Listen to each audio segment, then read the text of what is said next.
Si l'on en croit les informations du journal du dimanche, Lucas Pouille a eu une très mauvaise nouvelle en rentrant chez lui, à Rennes.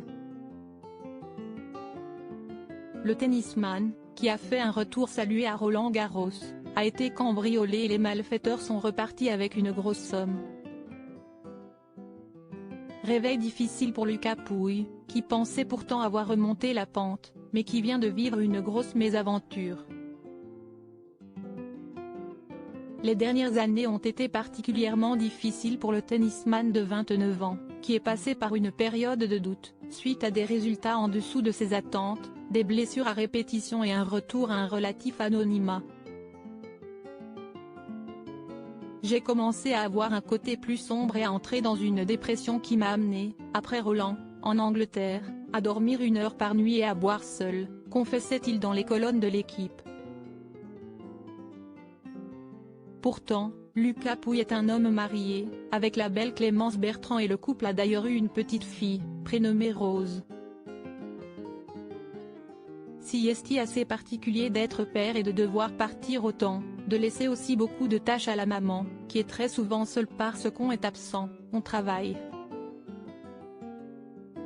Ce n'est pas évident mais si est resté la plus belle chose qui me soit arrivée dans la vie, expliquait-il, toujours au quotidien sportif. Un cercle familial qui lui a certainement permis de remonter la pente et de faire un beau retour lors de Roland-Garros.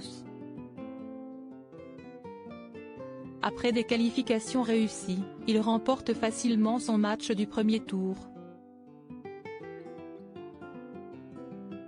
Une victoire vue comme une résurrection pour le natif de Grande-Synthe, Nord, qui n'a malheureusement pas pu confirmer au second tour. Des bijoux et des montres de luxe dérobés à l'image de tous les autres joueurs et joueuses français engagés cette année à Roland-Garros, Lucas Pouille a donc vu son aventure s'arrêter rapidement et malheureusement pour lui, il a également été victime d'un cambriolage, si l'on en croit les informations du journal du dimanche.